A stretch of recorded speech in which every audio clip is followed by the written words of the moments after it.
Okay, so today I'm going to be reviewing the brand new 2025 Mercedes-Benz G-Class G580 with the EQ technology. This is Mercedes' first ever G-Class EV, and this has been a long-awaited car from Mercedes. And so I am super excited to be able to review this car, so let's get into it. And first thing we're going to talk is specs. This car is powered by 4 individually controlled electric motors and a 2-speed automatic transmission that create 579 horsepower and, wait for it, 859 pound-feet of torque. That, in comparison to something like a Porsche 911 Turbo S, is about 300 pound-feet of torque more, which is pretty shocking. And it helps this massive car. It weighs about like 6,000 pounds, and it helps this massive car get to 0 to 60 in 4.6 seconds, and onto a top speed of an electronically limited 112 miles an hour, which is really, to tell the truth, not that fast. But for an electric car, which 99% of them have these electronic speed limiters, it is actually not that bad. And so, yeah, you get all of this with 239 miles of range and a 116 kilowatt hour battery. And all of this comes at a starting price of $164,000, which is not cheap.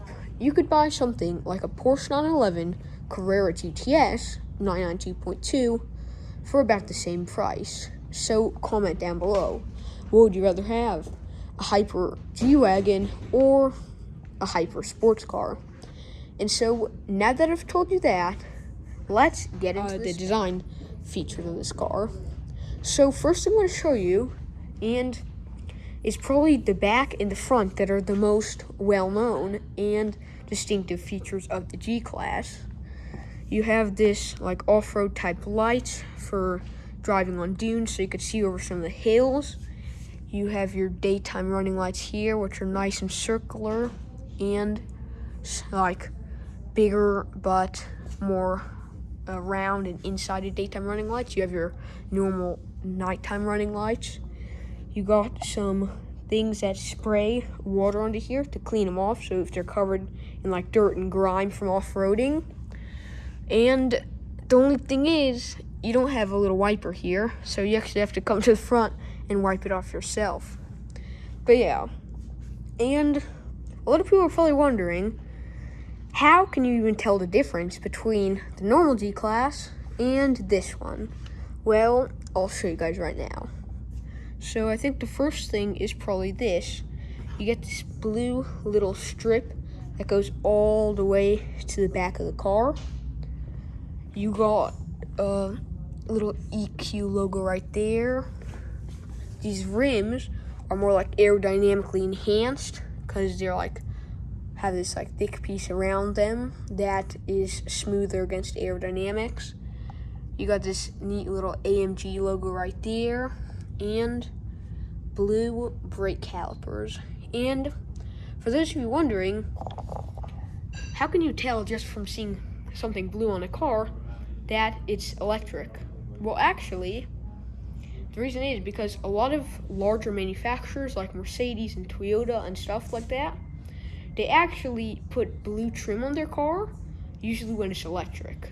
Like, if the whole car is painted in blue, that doesn't always mean it's electric, but usually when you see like trim and strips and stuff like that are blue, then a lot of the time that signals an electric car.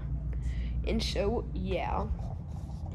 You got your nice little haunches here, which are nice and wide with this little like dent right here, maybe to save like 2 ounces of weight, but they're definitely for aerodynamic purposes. The haunches, they nicely like go smooth into this front bumper, which looks pretty durable. Well, actually, not really. But yeah, you got some air intakes right here, which are real.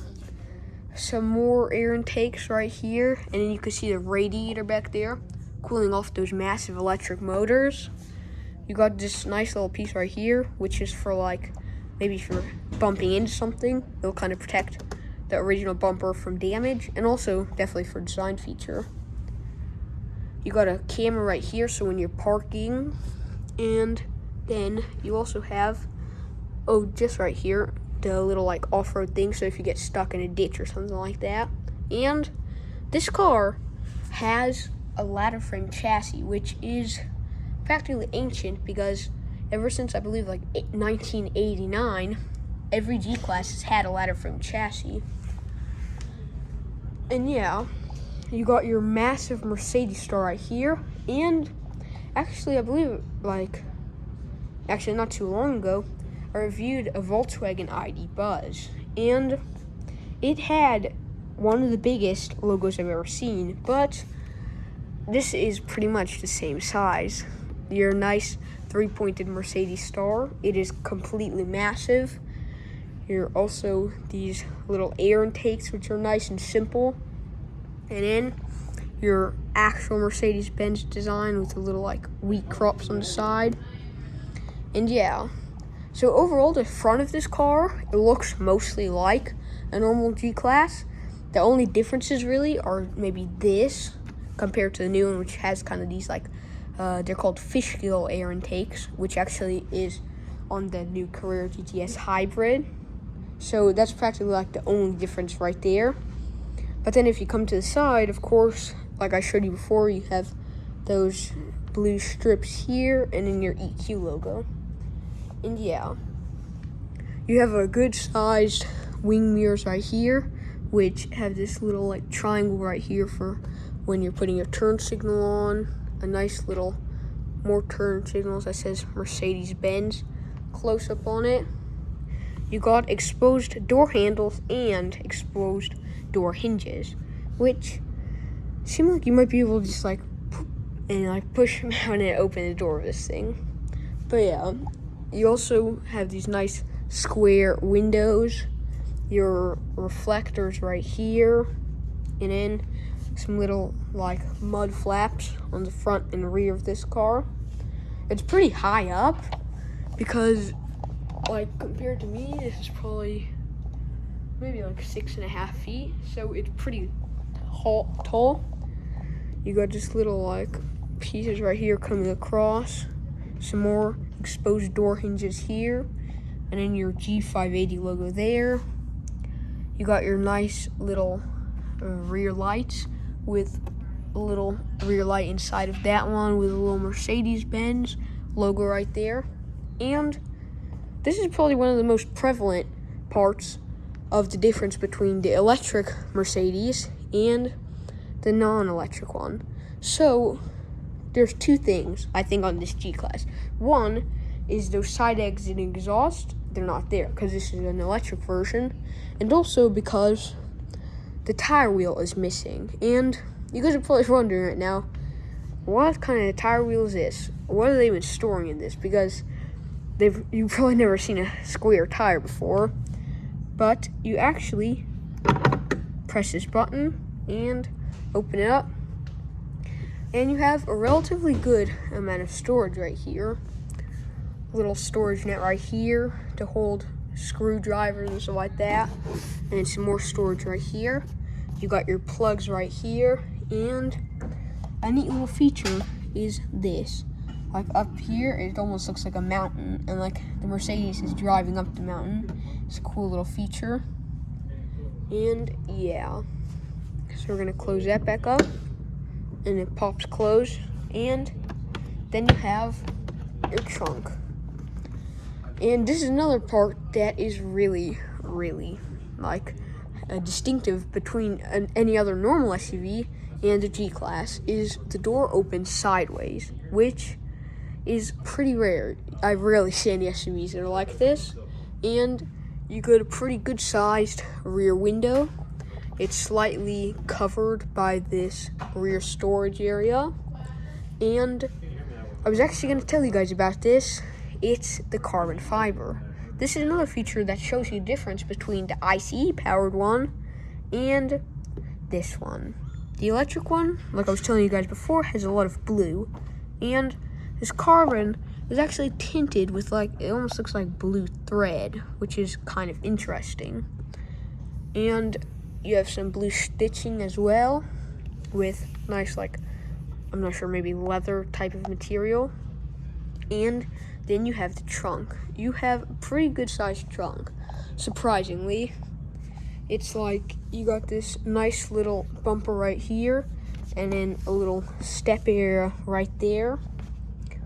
And then you got some blue tinted metal, which is actually pretty neat. Also, some areas to hold stuff down if you need to. Some more storage that actually clips into the wall, which is interesting. You got some speakers back here, and then your tonneau cover that pulls all the way across here. But yeah, you also have your rear lights right here, your 12-volt charging socket, whatever to hold maybe a grocery bag on both sides. And really, I feel like if this car was maybe this much longer, you'd have been able to put a third row in here and still have a relatively good amount of trunk space. But yeah, some AMG carpets right there. And then this is actually surprisingly high because even though it's not the deepest, it is seriously high. You could definitely fit a really tall case in there. But yeah, so let's close this up and keep reviewing. So, also, I wanted to show you one more thing, was actually this. A lot of times people, there's a lot of shorts about how people are like this, slamming it closed, the door. And you still kind of have to do that, but Mercedes actually came up with a nice little trick, which is actually this. This might just look like a unfunctional, piece right here just for design, but it's actually, when you close this door, a lot of the time there's a lot of pressure buildup in the cabin of this car when the windows are closed. And so, instead, the air comes out of here, and it slightly helps the door, so you don't have to, smash it every single time. So it helps, a little bit.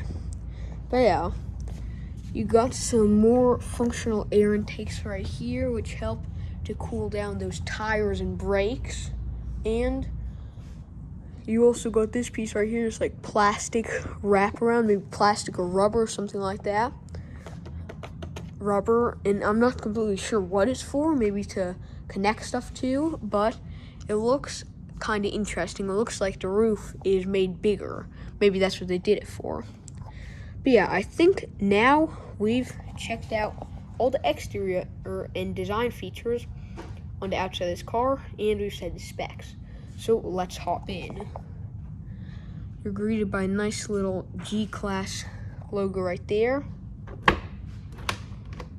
And this actually sounds kind of like an original G-Class because it kind of pops closed, which is really neat. You see another blue Mercedes-Benz G Schaukel approved. I'm not sure what that means because it's something in German, but it's approved by something. But yeah, so now let's hop in here. Some Mercedes-Benz logo right here. This almost looks like maybe a G right here. It's pretty high off the ground, and you have to kind of slam it closed. But yeah, so now that we're in here, it's pretty nice and spacious. I have a relatively good amount of legroom right here, and I could stretch all the way out, and there's still a whole bunch of legroom under there. You got all this nice interior. I think one of my favorite parts about Mercedes interiors is the ambient lighting, because on these things, the ambient lighting, it feels I don't know, you're in some kind of luxurious hotel or something like that, and I feel it just makes the experience go to a whole nother level with all this nice lighting. It just feel so like Mercedes. I feel like that's one of the biggest things about Mercedes is their ambient lighting, and it just like, I don't know, it just makes it seem really cool. You got your nice sturdy door handles here. I actually can't even wiggle them how sturdy they are. You got this nice chrome type of inside and then the leather outside. You got also your more blue stitching to show that you're an electric vehicle. You got Burmeister speakers right here, and then all your settings for the seat. You got your lock, unlock, cooling your seat, heating your seat, and there is so many ways to move the seat around. You could actually press this, and the bottom of the seat will actually kind of push out so that it's more like you're like leaning back. You could actually put it up and down this way. It's electric, which is really prominent on stuff like Rolls-Royces and stuff like that. You could put it back and forth. All of it's electric, which is nice. You got your window things right there. Some more blue tinted carbon. Well, it's not really even tinted. It's more like stitched into the carbon, which is really neat. And yeah, this is actually, I just noticed, the Edition 1. And for those wondering what that is, it's actually some of the first EQ 580s, which is pretty neat. So this is some of the first batches of them, and so it's pretty cool that I'm reviewing one of these. But yeah, you got more of that nice blue stitched carbon, more blue stitching, and for those who are wondering, this, and I've noted a lot of times when I'm reviewing Ferraris and stuff like that, is actually taken from the Pagani Zonda R. First I had it, and then everyone seemed to have followed suit, because they it moves around like this, and it was supposed to be like a fighter jet, the way the exhaust looked, which it still is on Mercedes and everything like that. But yeah, so you got both of those, your off-road cockpit, and then like your doors, low range. You actually press that, and there's something really cool. You actually, sadly I can't show it because I'm in a dealership, but you can actually press that button, and the car will be like, it'll turn in circles, which is really cool. It's like drifting, but just like completely in circles, which is pretty neat. I wish we could have done that. You got this like camera and a mountain. I'm not sure what that means. You got these like more buttons for the seats and everything like that. And then you got your touchscreen. Overall, it's pretty simple, at least from what I'm seeing. You got your devices, settings, info, comfort, MB maps, radio, navigation, all that stuff that you need. And actually, I wonder what this is for, because it seems to just be like sitting here, and you got your volume, navigation, everything like that, EQ buttons, and then you have this like star. And actually, wait, I think I have an idea of what this could be. So let me see. Yep. You can actually scroll using this, and then press down. And so you can navigate. So if you're driving and you don't want to have to go forward, or if you're just like sitting back as a passenger comfortably and you don't want to have to be going forward, you can just sit back, and then you just control it like boom, and then you look around. Oh, I guess you can't do it on Google Maps. Wait, but this is actually also neat. Look at that. You have a little Mercedes G-Class, exactly this spec on there. You don't have some Google Maps minivan. And the more you zoom out, then it looks like this. But then you zoom in, and it transforms into your very own G-Class, which is pretty neat. And you have your Mercedes EQ, your charging range, consumption, everything you pretty much need in here. You got more tinted carbon here, actually going all across there. And overall, this is pretty simple to navigate. You could actually go right here and look up all types of things. Internet, operators, manual, all types of neat little things. And you can actually, there's a browser Look, check this out. You could type up anything you want. Let's say YouTube.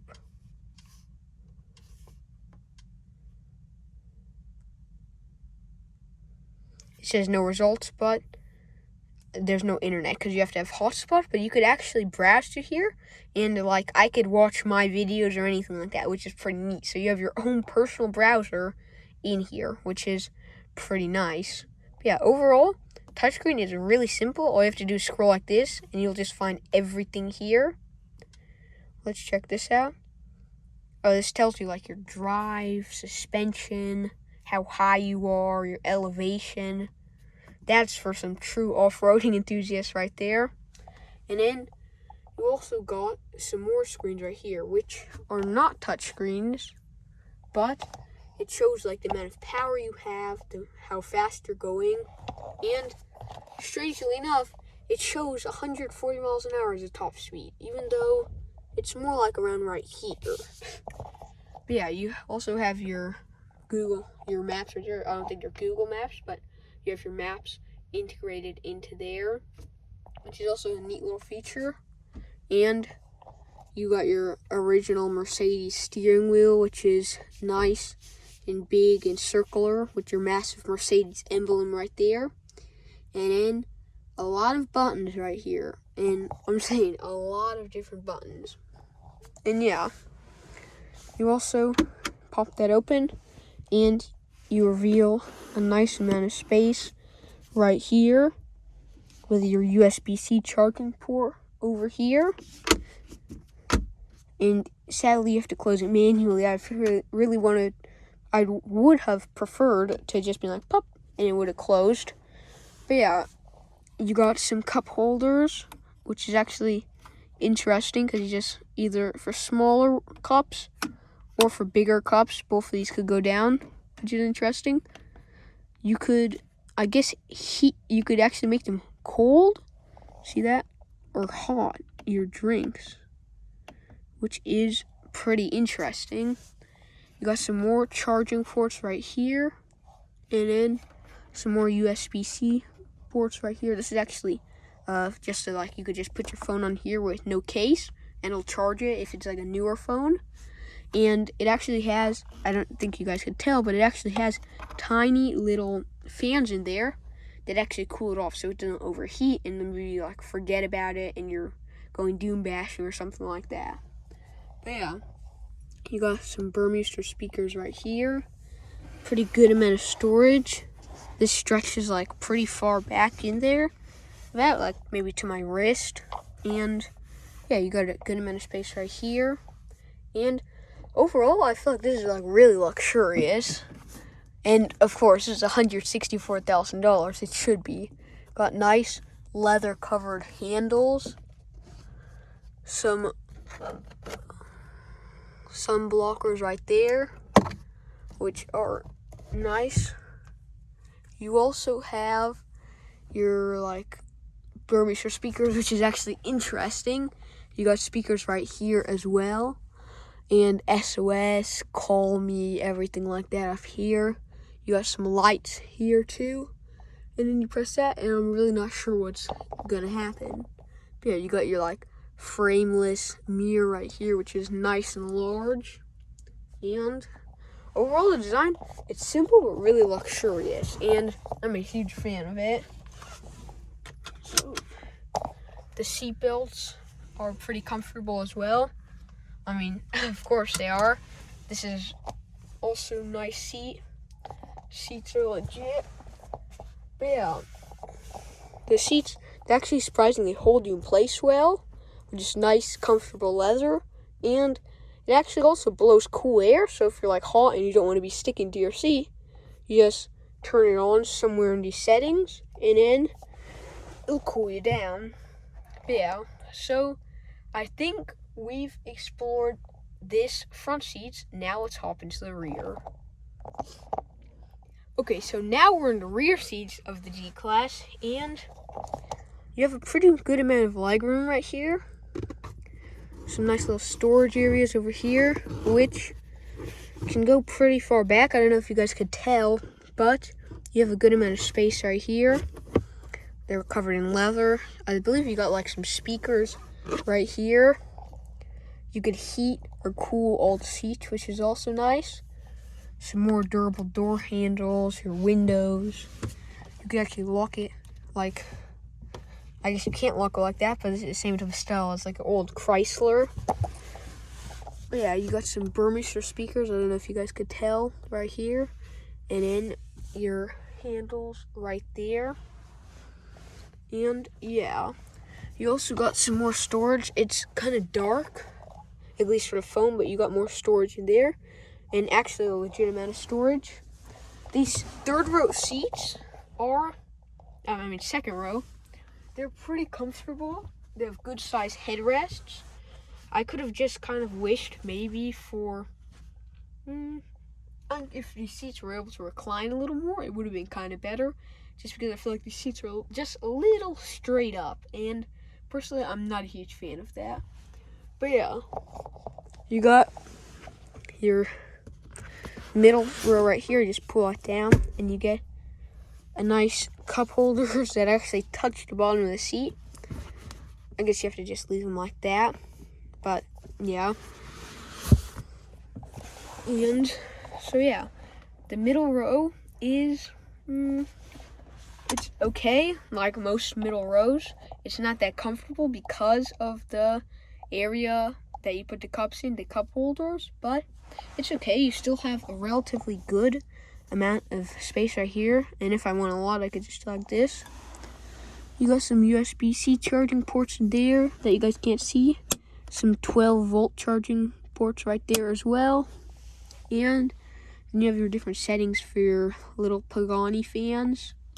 And yeah, back here it's pretty simple. There's not really much to show.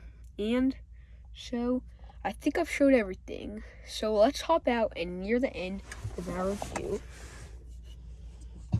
Well, at least near the end of this video. The doors are actually surprisingly small in this thing, and they look like all little and funny. You close it, it's kind of loud. But yeah, so I hope you guys like this video. Remember to like and subscribe, and see y'all next time. And check out my X account as well. And so I'll see y'all later.